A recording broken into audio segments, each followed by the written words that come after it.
Welcome to the Ministry Path podcast, where we're finding mentors and meaningful practices along the ministry path. I'm Danny Chan. I'm the host, and I'm the ministerial director and executive secretary here at the Southern California Conference.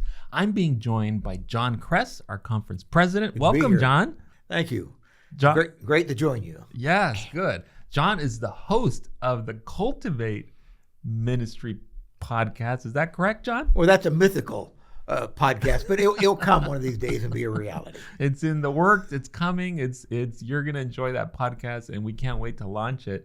And I think it's an amazing opportunity that you'll have to dialogue with pastors and ministry leaders to help cultivate healthy churches and schools. Right? That's right. A little bit more following about our mission. Our mission of this conference is to exalt Christ by cultivating healthy churches and schools, because that's what we need. We need our churches to make an impact for the kingdom, and the schools do the same thing. We're on the same mission. We just have a different ministry. Yeah, excellent. We can't wait for that podcast to come up. But enough about your podcast. Here, we got to focus on the Ministry Path podcast. Today, we're going to be talking about resilience in ministry and how sometimes tough pastoral assignments can be a challenge to us in ministry if you're a pastor or a ministry leader. And many times we think of John Cress as the administrator par excellence. I mean, he has so much experience as a conference president, as a executive secretary here in our conference. You served in our conference as executive secretary for how many years? About 9 years. 9 years. That's a lot,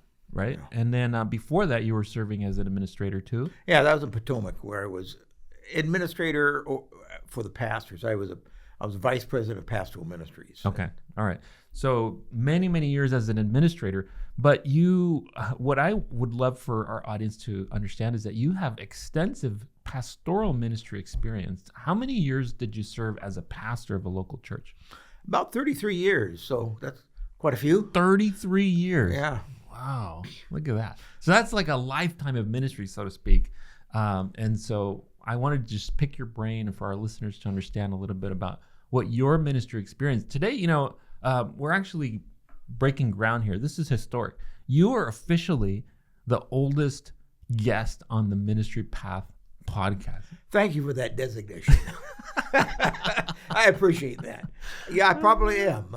Because usually people will retire by the time my age. Why I say that is because, you are the most experienced. Let me rephrase that. That's better. You are the most experienced pastor that we have interviewed here on this path, and you bring a wealth of like boots on the ground pastoral experience in many different kinds of ministry settings. That's correct. You served in as a solo pastor, district pastor, right? Mm-hmm. You also served as some of the largest churches, right? Yeah, staff pastor, passed over multi-staff. Yeah, exactly. You've served some very successful churches, also some churches that were in great decline. Let's talk a little bit about some of the tough ministry assignments. Can you tell us what was one of your first ministry assignments and some of the challenges that you found there? I think I started ministry before I got into ministry. And that's because as a young adult, after becoming a Christian, I was about 22 years old. Mm-hmm. I remember there was a small little church we call the Deerhorn Church, and it was up the river from Eugene, Oregon, and it was sitting there and not being used. It was one-room church, and I said, wouldn't that be fun to open a little fellowship on Sabbath afternoon? Because most of my friends were not church people at that time, and the church at the time was not a friendly place for in that generation, hippie generation, for people to come easily. And so we started a fellowship. We rented the church from the conference. At the time, there was a house in front of it that we also rented, a large house, 5-bedroom house. A bunch of single guys, each had a bedroom. We got in there, and together we created this fellowship, and we grew it to about 75 people. 75? Yeah, we just packed it. 75 hippies. 75 hippies. Can you imagine John Cress with long hair, like a big It's big hard to mustache, imagine me with hair. bell bottoms, like the wide collar shirts, right? Yeah, I looked pretty good, actually. I bet you did. At that time. You still look pretty good. But wow, so 75 unchurched, so it was different. What was it like? Were you gathering for worship? Was it Bible study? Both. We had a worship, sang. Mostly back then it was scripture songs, because that was a big scripture movement of hymns and songs. Mostly with the guitar. We had a little piano, but it was mostly out of tune. And then we'd go. We'd have a little kind of the word, and then we would break up and use the house. So we had a little grove of trees with some benches, and we'd break up in groups and have Bible study. Wow. Then we'd gather back together for prayer. So it's very simple. That's like a dream for a young pastor, to have a church and for it to flourish and to be reaching an unreached population. That's got to be one of the best things. So everything must have gone smoothly and no problems, right? I don't know why. Maybe some people, pastors out there, if they're still around, but the pastors of the area, about 5 of them, it was Reach Out for Life 1975, if I remember right. And no, 72. And the pastors got together and they said, "What's going on up this small You mean the church?" pastors? The local pastors in the Eugene area. Yeah. They didn't like what was happening. They had heard that somebody speaking in tongues, which there was. I had one person in our house. None of us did, but he was speaking in tongues in his prayer life. And nobody's perfect, right? And they found, and they found out some of us were not Adventists. There was one guy in my house that was not an Adventist, but he was really a solid Christian. So they were finding reasons to kind of pick it apart. Yeah. So isn't it interesting in ministry that sometimes the brethren are the ones who start causing problems? It was interesting. Yeah. So they all got together and they called us in one by one to talk to us about our fellowship and how and what are we teaching. And the conference people did that? Yeah. Imagine the conference people doing something. Well, I don't know if that. I was an Adventist, and they drilled me about the different doctrines. And I was new. I'd probably been a Seventh-day Adventist for 7 months, 8 months, and they wanted to know if I believed in the 2,300 days, and could I describe it to them, and they wanted me to describe end time events and stuff, and I told them it's not that I don't believe in some of those. I mean, I had heard about them. I had been told by those who mentored me into the church about them, but I said I haven't studied them myself. It's kind of hard for me to articulate those. For me to say that I understand them and I believe in them because I understand them, that was harder for me to say. Yeah. And so I said, it's not that I don't believe them, but I'm solid behind the Seventh-day Sabbath, about Jesus Christ and the Word of God, and some of these maybe more complex teachings of the church that I don't have a real grasp on. I don't disbelieve them. But I don't want to tell you that I believe them because I studied them or anything. Because that wouldn't be wrong. Yeah. So you were still growing in your faith, but you had this vibrant church that was gathering, and so what happened? What did they do with it? They voted to close it. Wow. Sent me a note saying you can't use the church anymore. Wow. Of course, made me really happy. So you had actually really angry, to tell you the truth. I mean, you had friends, right? People that you had been inviting and working, and others had come, and you're seeing people not connecting to the church, and they're coming, and they shut it down? Correct. Wow. And I was very angry. In fact, I was not going to go back to church. I felt like, why should I go to church, to a church that literally for no reasons that are valid? We weren't teaching things that were quote unquote heresy. We may not have been teaching everything because we didn't know and couldn't teach things that we didn't really know. Yeah. But they did, and so I was very angry. Didn't want to go back to church. I had came to Jesus in another church. I thought maybe I'd go back to that church, though they didn't keep the Sabbath, and Sabbath is a big deal, and State of the Dead was a big deal for me, and so that kind of held me right where I was at a little bit. So you were at a crossroads, like even at that moment, to be early, before ministry, you were volunteering, right? Yeah. Oh, yeah. You were at a crossroads. Yeah, I was working in a sawmill That was my job. But Mm-hmm. I finally just one night, basically in a dream, basically, and I woke up and remember this very vividly. The God a call, to go into ministry, and I didn't like that at all but the call really was go into ministry and make a difference where there are churches whose love for all will lead people to Jesus, that are inclusive and loving and impacting for their community. And that's how I felt, and I said, okay. I mean, those are words I couldn't articulate much then, but those are the feeling words that describe the consciousness that I had about the call of the ministry. And so I said to God, hey, I'll do it, but I got a lot of bills. I can't go to college, don't know how I'd fund it. And I made an agreement with him that at the end of the summer, if all my bills were paid off and I had enough money to pay my entrance fee in the college, I would go. Mm-hmm. Yeah. So. And then? Then I worked, and within a day, somebody called me up and said, would you come out? And I need some help logging. Would you come out? And I don't need you to log any trees, but I work alone, and I need a partner. My partner got hurt. I need somebody. And I'll pay you, at those times, 72, I'll pay you $75 a day just to come out and be with me in case I hurt myself, and that was a lot of money back then. Yeah, so I would work. Day. Yeah, it was. So I work all night. You can imagine back then, $5 an hour, and then I would. He'd pick me up at the sawmill, and he'd drive me out, and I'd earn $75 for that day, and then he'd drive me back. And by the time the summer was over, all my bills were paid. Wow. And I did everything I could do. I moved in a tent. I lived in a tent for the summer. Wow. And on somebody's property, he was a friend. And anyway, in the end, my bills were paid, and I got a phone call from a former principal of mine who said, John, I hear you're considering ministry. I said, yeah, I am. And he said, I'll tell you what, I'll pay your entrance fee to get in college.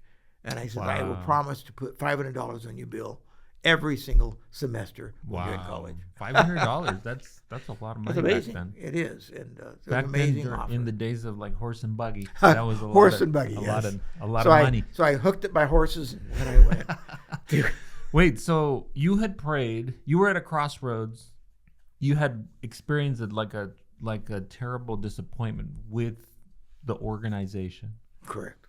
You prayed about it, and you said, God, you still felt called to ministry in a specific way, but you put a test. It was like your fleece, right?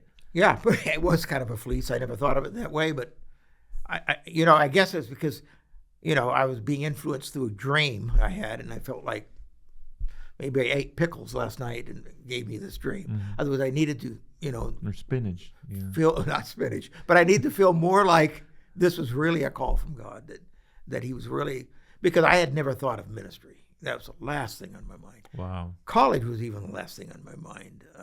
I was raised where we didn't have anybody in my family who went to college at the time. Mm-hmm. And so that was just not written anywhere. Yeah. Something that we did. But God very, very clearly said, wow, I need you to be a pastor. Yeah, I think he answered my prayer. He showed me the way. He went beyond my ask. Wow. That's amazing.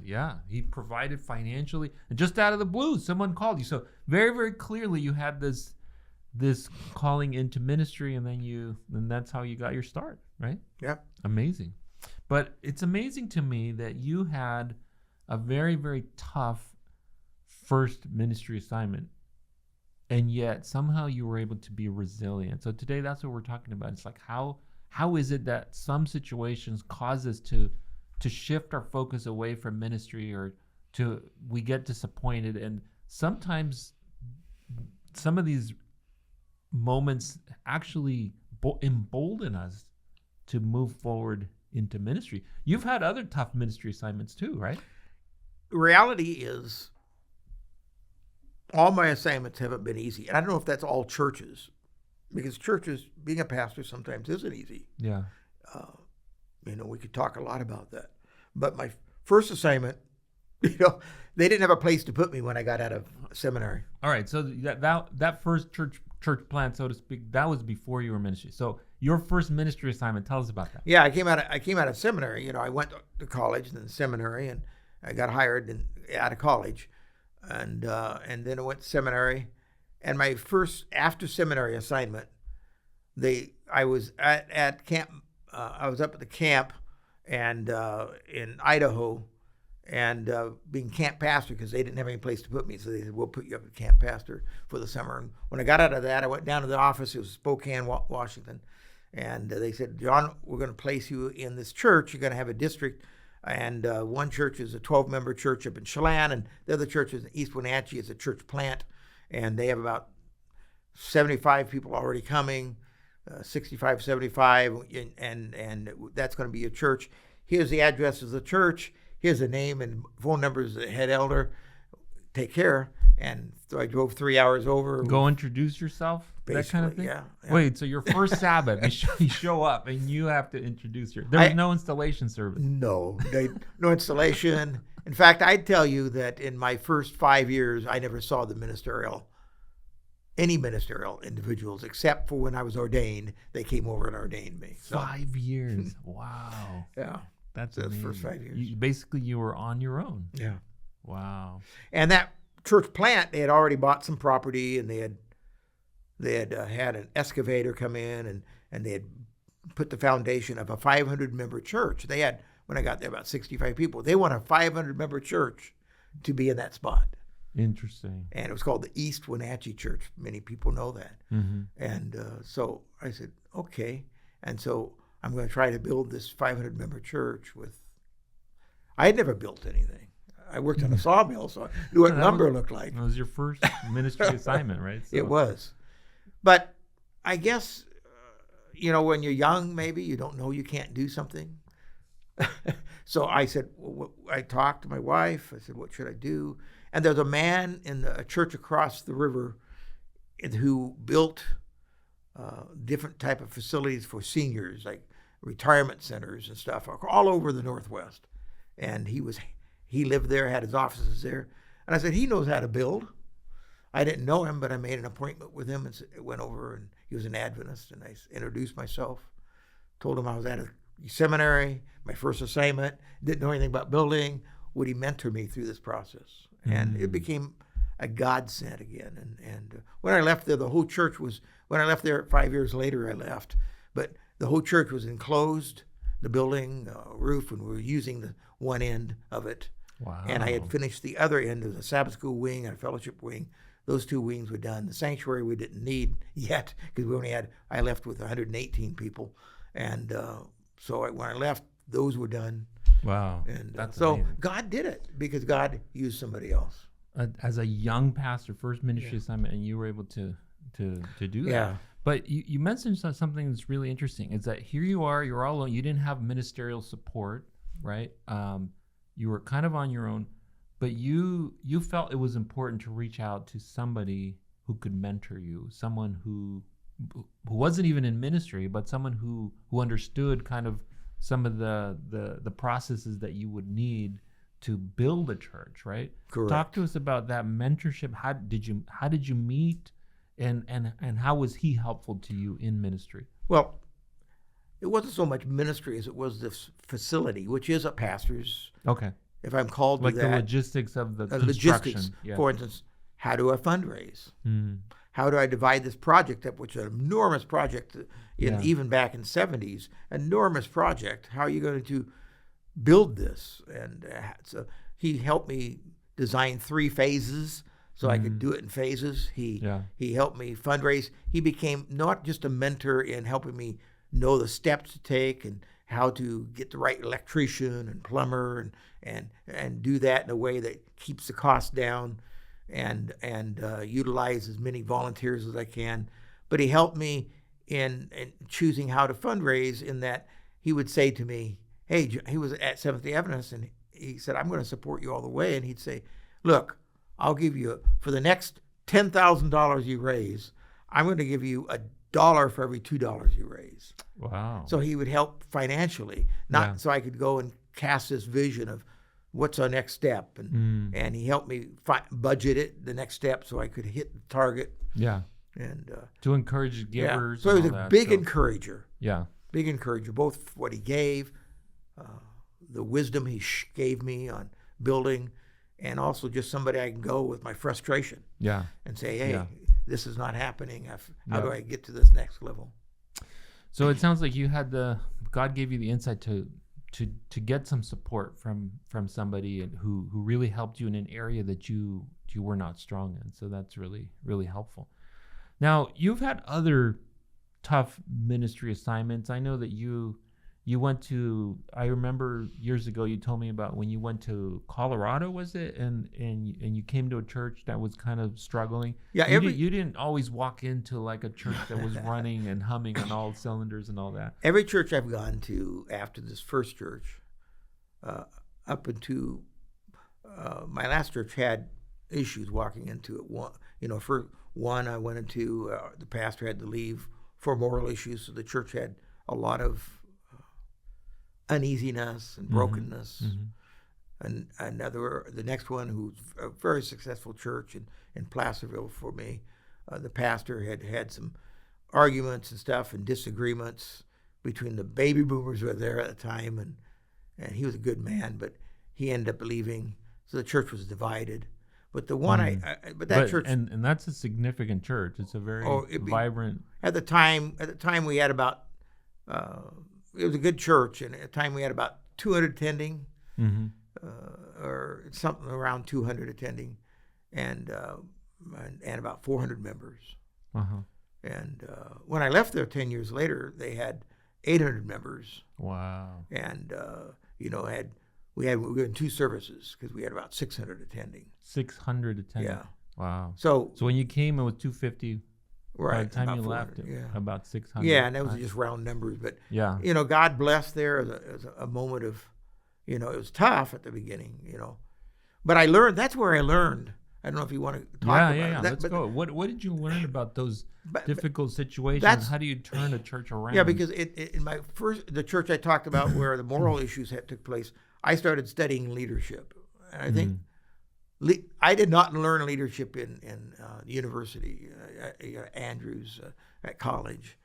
I think they teach some of it now, but back then they didn't teach it. And so I started working with leadership, and I'm reading it, going to seminars, and back then one of the big men of leadership was John Maxwell, and he was a pastor at the time. Now he's not, but and he wrote a book on leadership. He wrote several, but the one that impacted me at that moment was different phases of leadership, different levels of leadership. Okay, let's talk about that. The first one was really a positional leadership, an understanding that when you walk into the church, you're there by your position, no other reason. People follow you because, in our case, the conference had me come and interview, and they voted to go ahead and accept me. And I was there because we call that the honeymoon. Everybody's supporting you because why? Because you're their pastor. You're the assigned pastor. The assigned pastor. Now, not everybody was supporting me at the time. I've had people tell me at that time they didn't want me there, etc. But I was voted in, and most of the people supported me. And so at that level, what I realized what I had to do is visit people. Because when you're in the position level, you got to build relationships. And John Maxwell helped me understand that. I've got to build relationships because everything I do as a leader is based on relationships. Right. Without relationship, there's no leadership. And so that's what I did. I visited everybody in the church, and I had out in the hallway, we'd have sign-ups, blocks of time, people sign up, so then I could go visit them. Obviously, back then we didn't have the ability to have the internet where they can come and sign up online or anything. So we signed up, and then I'd go visit them, and mostly to their homes. And at those days, we could visit more in the home. Back in those days, they had like the quill and the pen. We had a quill and a pen. Yeah, okay. Quite. We did have. I did have to use. While I was there, we ended up beginning to have cell phones, but the big bag phones, big bag phones, Yeah. But big blocks. I had a lot of quarters usually to make phone calls. Pay phones. Payphones. To let them know I'm coming and make sure they're there. But we visited everybody. There was coming to church. So at that stage in your leadership, there are very specific functions. Yeah, because you're trying to go to the next one. You go from position leadership to permission leadership. That's the second phase. Right, because now the individuals that know you are permitting you to lead them because they know you and trust you. Yeah.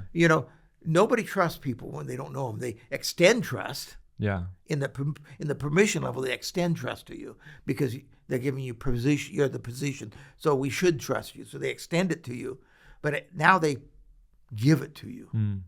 So it almost seems like if a pastor is new in a church and they're trying to develop relationship, they have positional leadership, the members will follow them, but it seems like only to a point, right? Only to a point, because they're looking at you and saying, am I going to give them permission to lead?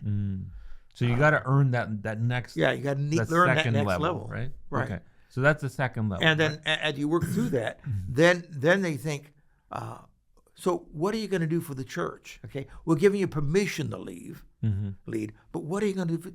And Maxwell calls that the production level. So what are you producing in the church we're in right now? In growing church membership and community engagement. They didn't call it that back then, but outreach.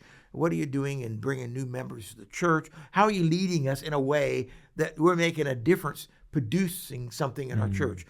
Why should we follow you? What results are you reaching in your leadership? So if we give you trust to lead us somewhere, like what is the result that's benefiting the church? That's what people are looking for. Right, because they say to you, we got to follow you because without you here, this would not be happening. Without you here, the church wouldn't be baptizing these people. Without you here, the church growth wouldn't happen. Without you here, our boards would be divided, our people would be divided. So they're looking at whatever that production is. Yeah. They see you as somebody who's not doing it, but facilitating. Yes. That. Right. Okay. Excellent. So that's the second stage. Is there a third stage? Yeah. There's actually in the whole process. That's actually the third stage. You have the position, you have permission, you have production. But next I see. The production stage. That's the third stage. Right. Third stage. Okay. And the next one is the people development. And this is where a lot of, I think, Adventist churches fall down. Is pastors. Now, obviously, you're at different levels with different people because new people are going to come in and you can give you positional leadership, and then you get acquainted with them, and they'll give you positional and production. It moves through. So you have different levels. The longer you're there, people at different levels and how they look at your leadership. But I'm talking about leadership as a whole.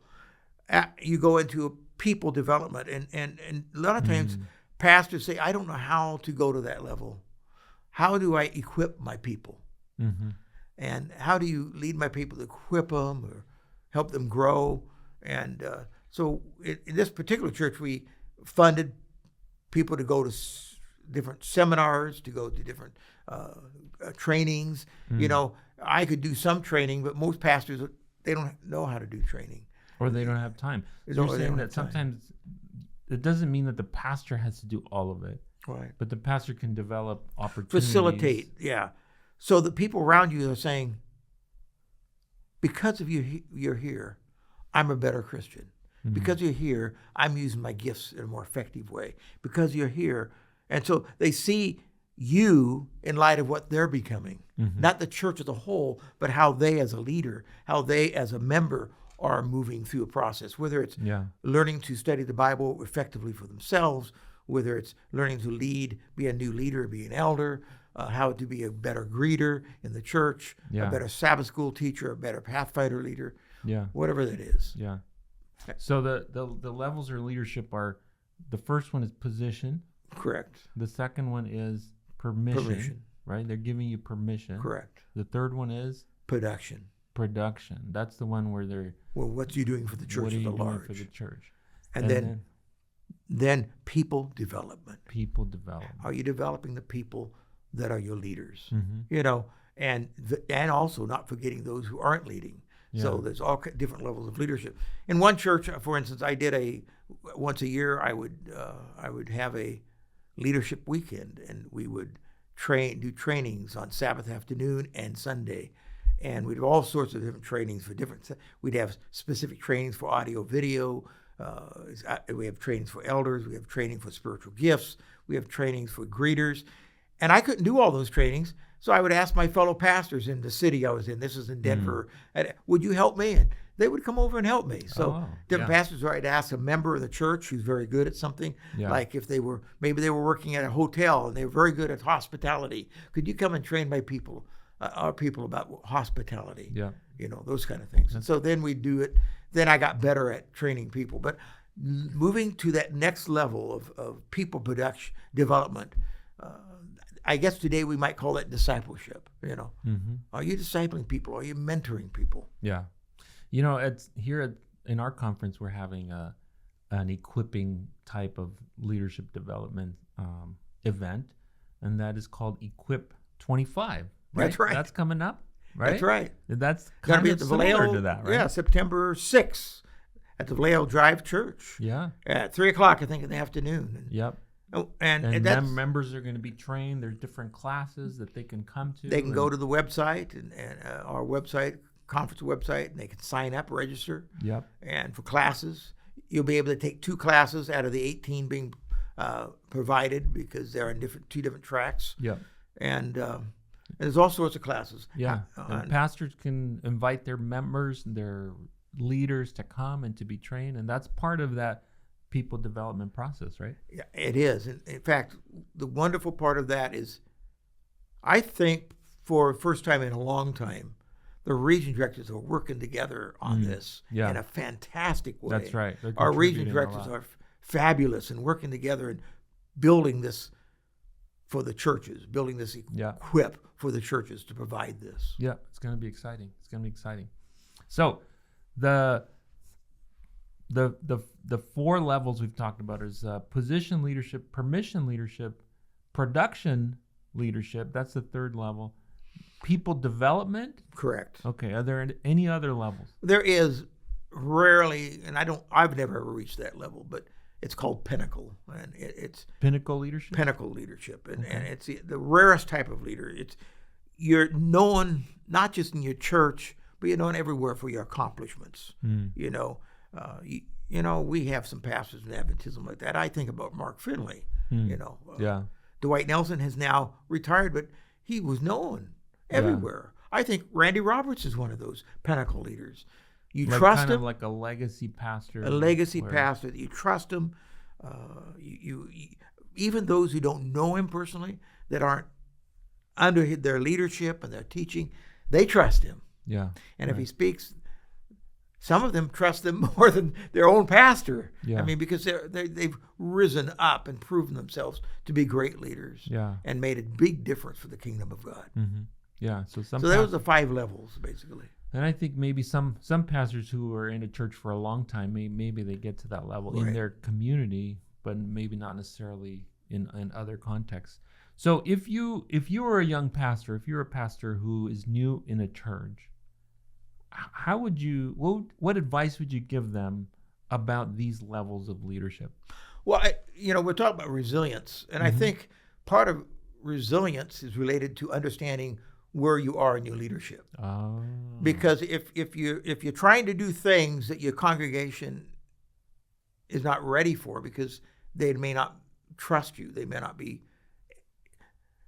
need to learn you have their best in mind. They need to learn that you're a safe person, that you understand the gospel, that you can lead them to greater heights, that you can make a difference in their church, and that you can make a difference for them as members. And so you have to kind of earn the next level and understand where you're at.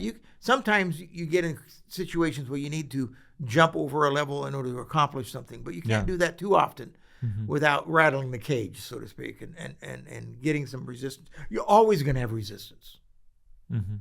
No pastor leads. Even the pinnacle pastor has resistance. You always have. I always tell people, if you have 10% against you, maybe 15%, then you're probably as good as going to get. Yeah. Because every decision you make, every ministry you change, every outreach you do, have people who'd rather not have that happen. If you renovate the church, they'd rather not do it. Why do we have to do that? If you're fundraising, why do we do that? Why don't we just plant another church and not grow ours larger? There's always people who don't agree with the vision. But if you're a pastor who's new in a church, it's important, what you're saying is for them to identify what stage of leadership you are, and then to focus primarily on accomplishing those things. Okay. And also looking out and saying, where am I at on different people in the congregation? Because let's say I'm a production pastor for some people, but some people just join the church. I better go visit them still. Oh, so you're build some relationships. You're still in the first level of leadership with them. Exactly. Wow. So I need to bring them in to the next level and to the next level. Yeah. That will happen more quickly because I have established myself. Yeah. But I still need to do it. Yeah. Because new people coming in the church, we have a culture, and new people coming in bring their culture. Yeah. And so unless they know where you're headed, there's going to be this disconnect. Yeah. So you're constantly working at all levels as you. So what I hear you saying is that when it comes to resilience, sometimes in ministry gets very frustrating because as pastors, we're trying to do the functions of a certain level of leadership, but maybe we're not quite at that level of leadership in the minds of the church. I think that feeds into it, yes. Yeah. And the longer you're there, the further out your vision gets for the church. Mm-hmm. And many times your people haven't caught up to where you're at. And so you always have to be checking on where your people are out. No matter what level you're on, checking. Where are the people at? Are there enough people behind me that I can lead? John Maxwell has said many times, if you're leading and you look behind you and no one's there, you're just taking a hike. And you're not leading, you're just taking a hike. Just taking a hike. So I need to have, you're not going to have everybody behind you, but do you have enough to bring the church with you? Because that's what it's about. Yeah. This is the people of God. This is his church. Yeah. We need to bring them to, and that, I call that the vision gap, that ministry gap, the gap between where the congregation is and where the leader is. That gap, I call the frustration gap. And that's where a lot of pastors' resilience fall down because they get so frustrated with that gap that they can't accomplish what they want to accomplish. And so that's where they start breaking down and they lose their ability to go on. Yeah. It's fascinating. Thank you for sharing your wisdom of many years and experience. I was reading about some research done by a group of people, by a researcher named Francis, on the balance effect model, meaning versus exhaustion. And what they were revealing in the study that they did of pastors is that pastoral burnout is not merely the exhaustion that pastors experience, but the ratio of exhaustion to meaninglessness in ministry. Even pastors enduring emotional exhaustion can sustain it if they still sense purpose and value in their calling. And I think that this is related to what we're talking about, is that sometimes we all experience challenges in ministry, but it's not simply the busyness of ministry that causes burnout in pastors. It's kind of that disparity between, am I working in and being productive in the stage that I'm in ministry, and am I being frustrated because I'm working in a way that's not in the stage that the people recognize that I'm in. Is that correct? That's what you're saying? I think so. I mean, that may not be everything, but yeah, that feeds into it because if we have that frustration gap, it's going to really feed back into our disappointments. Yeah. Our frustrations, our ability to feel like we're significant. Yeah. Because we all want to be significant in the work of God. We want to make a difference. This is the kingdom, after all, the kingdom of God. It's not. We're not just building a house. We're building a movement. It's a movement that God gave, that Jesus gave, and He called the church to be the number one organization to move His kingdom forward. And He's giving you the opportunity to move that forward as a pastor. And the calling is great. The weight is great. And so when the frustration comes to you, you feel like you're maybe failing your calling, which means you're failing God, not just self, though you feel like you're failing yourself too. Yeah. And so that becomes significant, and it really weighs, I think, on the discouragement, the lack of ability to get up in the morning and have vision.